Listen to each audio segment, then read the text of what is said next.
We're going to jump straight into the video in which Coach Prime, Deion Sanders, who has largely been a champion for HBCUs in Jackson State specifically, where he coached, in which he got the opportunity to be able to coach, do a great job in recruiting, and he's had a phenomenal season. They are undefeated, and they're winning everything. So he brought a lot of visibility into these programs. But there's a lot of people that are upset that he decided to go over to Colorado and take the job over there. So we're going to mine that out, and then we're going to jump straight into the Kanye conversation. So let's jump straight into the video. You know, I'm real kind with your black snap with your earring. I'm real kind right now. I'm real kind right now. Y'all good. Y'all good. This is said y'all won. You won. You good. We kick back. We kick back. We won. Okay, down for the nitty gritty. I know y'all been hearing the rumors and everything that's been transpiring around about my whereabouts and what I'm going to do. And I like for y'all to hear it from me and not from anyone else. It is what it is. Either in coaching, you get elevated or you get terminated. Ain't no other way. You either elevated or terminated. And it ain't no graveyard for coaches where they die at the place. It don't work like that. They either gonna run you off or you gonna walk off upon your own recognizance. I've chosen to accept the job elsewhere next year. I'm gonna finish what we started. We're gonna dominate. I'm gonna be here to that end and that conclusion. And then when that conclusion, we will move on. Now, what I don't want you to do is thinking something is better on the other side in regards to some of you. I would like to have the opportunity to meet with some of you so you don't go and jump in the portal and you die in the portal. So let's mine that out really quickly. He said, let me help y'all to understand something. In the coaching field, and I believe not only in the coaching field, but also in corporate America, especially when you get to a certain level, he said in the coaching field, either you get promoted and you get elevated or you get terminated. It's one or the other. Either you get promoted and you get elevated or you get terminated. Either you add in value and they see the value add and you have the great connections and the right relationships and you growing, or you're enduring long enough to where they got to let you go and help you to understand. Even if they don't fire you publicly, eventually you'll time out and they say, hey, they're going to tap you on the shoulder and say, who your replacement? You got a couple years to be able to groom this person in order to make sure that you can sing your swan song, make your adjustments, and then preserve your legacy. And it's largely like that in every single business in corporate America. Even as a business owner, when you're competing, either you're evolving or you're dying. Either you're changing or you're not. As a content creator, I've seen countless different content creators fall off. Either they're growing or they hit at one time, or they just stay the same until they just continue to fall off. It's an endurance race, but you got to make the right decisions going up. Also, what I've noticed in this conversation is that he's directly addressing them as men. He's still presenting himself and he's being an example, not just with what it is that he's doing with them, but how it is that he's living his life, and that he's excelled the program, continued to recruit, do the good thing. He said, we're going to finish what we started, and then I'm going to move on into greater pastures. When you see people that are staying in the same place over and over again, often at times, they dying. I don't want that to happen because some of y'all thinking it's simplistic like that, and it's not. That portal will be loaded on, is it Monday, fella? Yeah. Monday. Portals opens, be loaded, and they're gonna call and they're gonna ask, because that's what we've done for some of y'all when we were trying to acquire y'all. We called and we asked your coaches, anyone we knew, what kind of character, what is it? And I don't want you thinking, since you have the Jackson State awards on you, that people are just gonna flock to you and they're gonna lace you like that. This is one of the best universities, I believe, certainly in FCS, that you could have an opportunity to play at because of all the bells and whistles and these particular things that we've brought here. And I'm trying my best with this wonderful gentleman to help choose this next guy for you. My recommendation goes to TC. They know how I feel about TC. I want TC, and several of the staff members are going to be retained here, but that's mine. I would love for someone in-house, because I don't really know how y'all would act with somebody outside the house coming in to really not understanding how we function and how we get down. He's breaking it down for him, and he's helping him to understand that some of y'all are going to want to jump in the portal, and a lot of y'all are going to want to transfer and things like that. Let me help you to understand something. We built something here that's best for you, that's suited for you. Some of you may or may not be successful within that process, but others, let me help you to understand something. You need to make the right decision, and it's not just based off of what I'm doing. Don't leave based off of what I'm doing. I set the precedent. I set the foundation. Everything is great. You stick around and do the thing that's best for you, because you may not be successful going elsewhere. You may not be successful with your scholarship. You may not have the right environment. You may not thrive.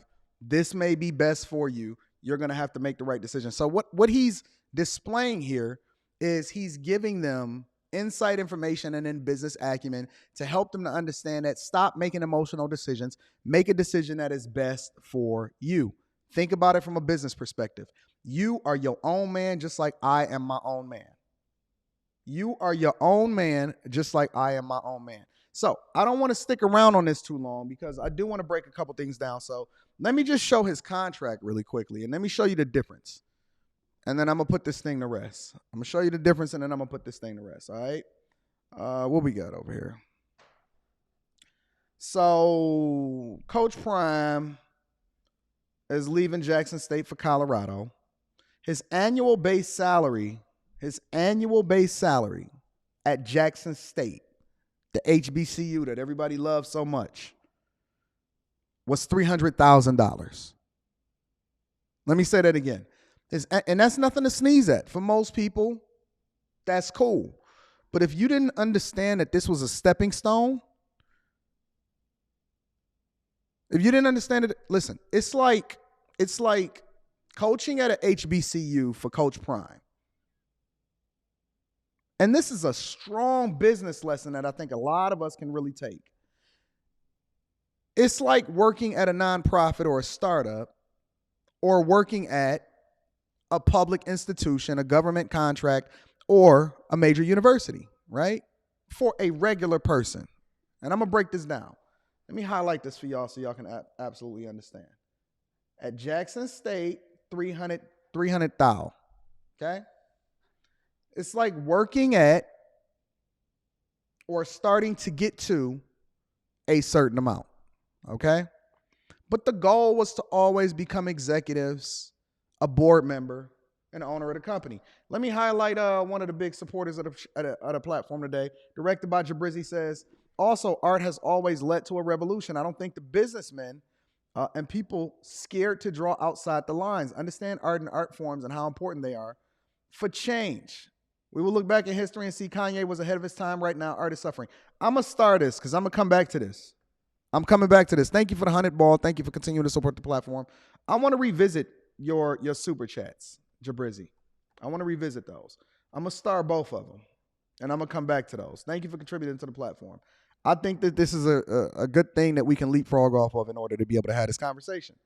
So let me help you out to understand something from a business perspective. And shout out to Patrick Hill also. Patrick Hill says, AD, I've been working a lot. Is there someone you know that could help with studying for my Security Plus exam? Patrick, you got to tap into the Patreon's Discord. The Discord will have a lot of people helping you when they give you accountability partners.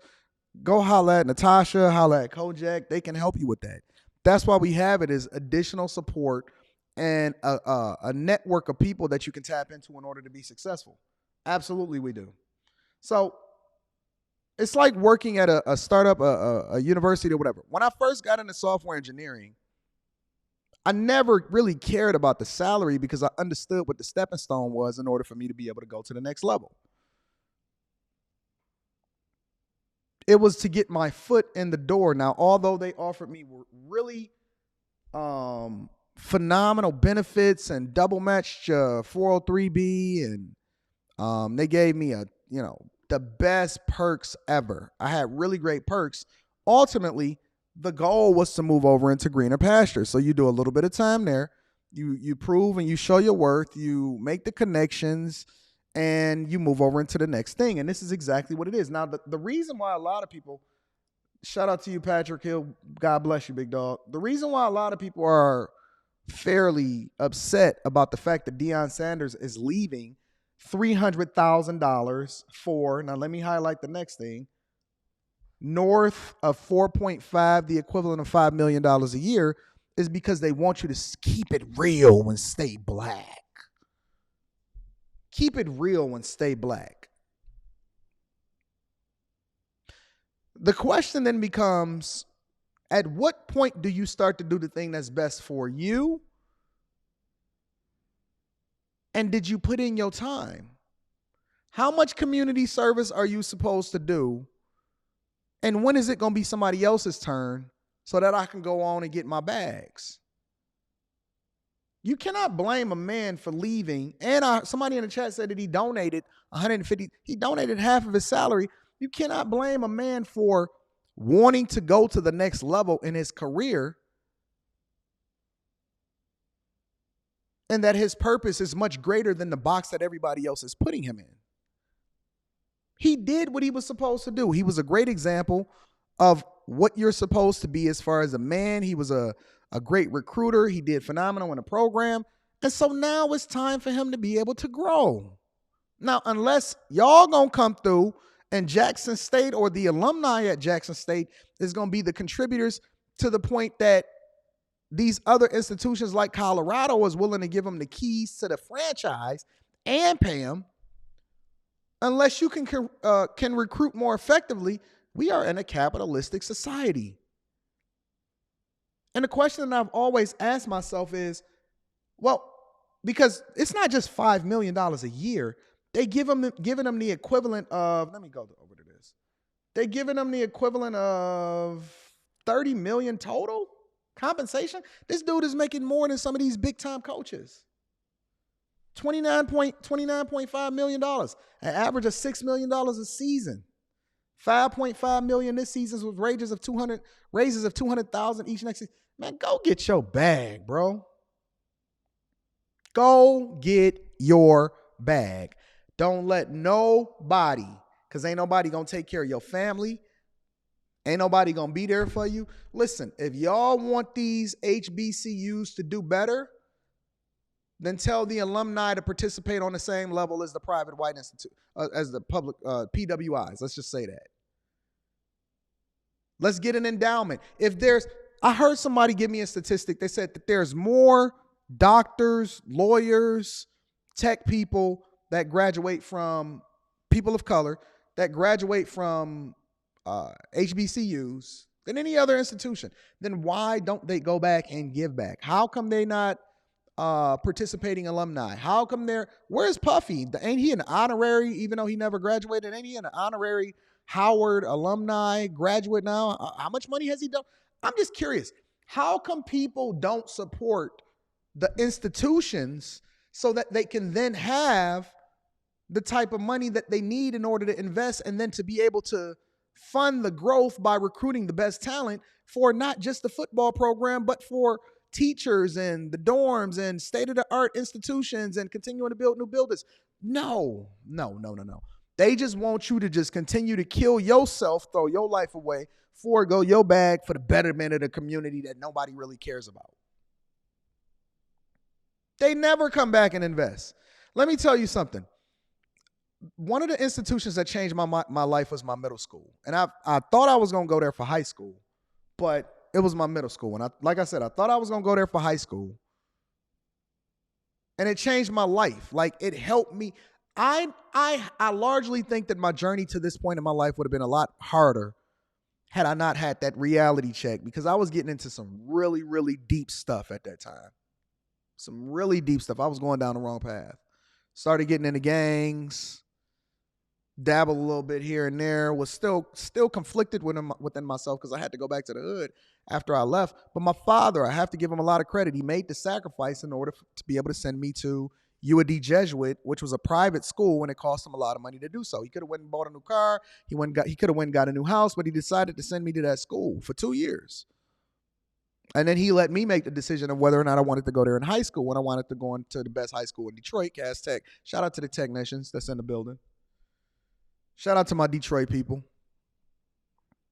But let me tell you something. They call me regularly. And one of the things that they embedded in me when I went there is your civic duty to be a community leader and always give back, so that the person that comes after you in this institution has a greater opportunity than you had, because you become successful as a result of the things that they instituted in you. And so I donate to the institutions. Not just that, but I'm using that as an example. I donate, and I make sure that I go ahead and give to these institutions such as UAD Jesuit, to show my appreciation and to create the space and the opportunity for somebody that comes after me to be and have the same experience that I had. It was great. It was phenomenal. They taught me how to tie a tie. When I was I played basketball there. And so as a result, I remember, because I thought that I can get away with the same things that I was able to, that a lot of my friends was getting away with, that was going to play basketball in other places. And my grade point average had fell below a higher standard than they had in Detroit public schools. And so they was like, all right, you off the team. And I was like, I'm off the team? What you got? What you mean? I'm great. I'm phenomenal. I'm starting. They said, no, you off the team, bro. Because if you can't meet the expectation that we have as Cubs, it's the UAD Jesuit Cubs. That was the logo. If you can't meet the expectation that we have as Cubs, then you can't play. It's academics first, community second, being a man third, and then you can have the leisure activities. Change my whole demeanor, my life, my perspective towards what success looked like. And I'm appreciative of it. And so if you guys are not as appreciative of Coach Prime as you say you are, because I didn't go to a HBCU. Never mean anything to me. But I'm able to watch from afar of what it is that he's doing. If y'all not able to appreciate him more effectively, and then, giving back to the institutions that so-called afforded you the opportunities that you have today, then don't sit here and complain about competing against other institutions, because HBCUs is getting more handouts than any other institution that's in the nation. Trump looked out for y'all. Trump said, let me give y'all some billions. And then right after that, y'all kids was complaining about how the dorms was messed up. I'm trying not to cuss as much. Right after that, recruit, pay more, learn from the other institutions as to see what it is that they're doing effectively, and then implement it more. Let's just go over to the press conference real quick. I just want to end this Coach Prime part, and then I want to get straight into the Ye Ben Shapiro comment. So my point is that if you want better, then do better and compete. You just don't automatically deserve to be on the top of the totem pole. As a matter of fact, I would say Jackson State need to be thankful that he even came through there in the first place, because he changed the dynamics. He put them on the map. He recruited effectively, and he made leaps and bounds in a program. You did your time, Coach Prime. Congratulations. What we need to be doing is not having a conversation about whether or not he sold out. We need to be congratulating him for continuing to elevate, be successful, and then try to figure out how it is that we can duplicate it and become better versions of ourselves as a result of the things that he taught us within those institutions. That's how you grow. It has nothing to do with whether or not you feel a certain type of way. Coach Prime gonna get his. We love you. We appreciate you. Congratulations. I feel a little way about not having a stash, but you never had one, so we're going to go ahead and roll with that. Shout out to Coach Prime. We need to be showing love, so on and so forth. Now, let me go back to some of these super chats. Purple Haze says, off topic, Anton, but did you see Omi and another similar shoe company is getting sued by Nike? That's tomorrow. We coming through. Shout out to Purple Haze for holding me down. That's tomorrow. Directed by Drabizzi. I want to revisit your super chats in a second, too. Patrick Hill says Dr. Umar going to make a video giving him lashes for not donating. Yeah. And then Zotang TV is in the building. Shout out to Zotang with the 2 ball. Says Coach Prime went for $500,000 a year to $300,000 a year. He was only making $3. I was making more than Coach Prime. You know what I'm saying? $500,000 a year to $5 million a year, $6 million a year when you add in the total compensation. Big dub. We need to be shouting him out.